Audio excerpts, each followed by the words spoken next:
Welcome back to the press preview. We're taking a look at the papers. I'm joined by journalist and documentary maker Jenny Kleeman and the Sun's managing editor Stig Abel. Welcome back to you both. Right, we've got a story here which we've just been discussing during the break. A green light to grow cannabis at home on the front of the Independent. Yeah, the head of Durham Police is saying that he is not going to be going after small-scale cannabis growers and cannabis smokers. And I think he's probably saying what a lot of police chiefs around the country are already doing, because we have laws criminalising cannabis that if we were serious about enforcing, if we really wanted to wipe cannabis out, it would cost an inordinate amount of money.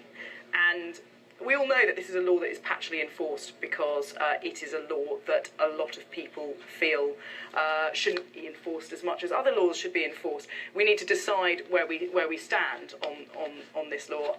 I have said before, and I will say again, I think, our attitude to drugs, the war on drugs as a policy, history has shown the amount of money that we've poured into this. It has not stopped people taking drugs. I think in 100 years, 200 years, people will look back on this age and laugh at the way that we dealt with drugs, and at a time when the government is asking for such huge But do you think cuts. we're still learning so much about the effects of cannabis and its impact on a lot of people's mental I think that health? I totally get that, but to me that argument is used as a way of saying we should keep it criminalised, and to me the same argument can be used for decriminalisation, because cannabis at the minute is unregulated. It is sold because it's illegal in its strongest form. So skunk, which is the primary form of cannabis sold in this country, is extraordinarily strong, potent. It has higher levels of the chemical compounds that cause mental health problems, that cause paranoia and potentially schizophrenia.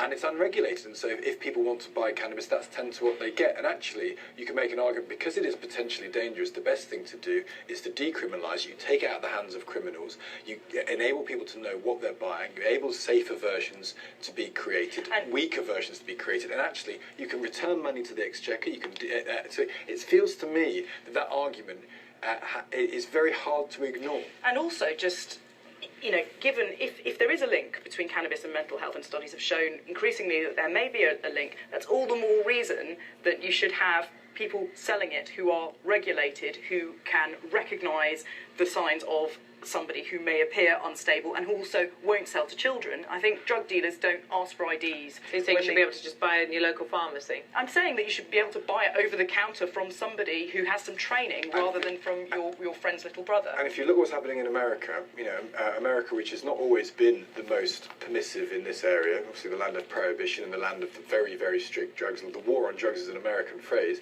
you're seeing states where it's legalised for recreational use, and lots of states where it's legalised for medical use. The world doesn't appear to have fallen in Colorado, exactly, where it's taken place. It hasn't fallen in Portugal, where all drugs have been, the criminalisation has been reduced. It didn't fall in the Netherlands either. And in Portugal, they don't have the problem with legal highs that we have here.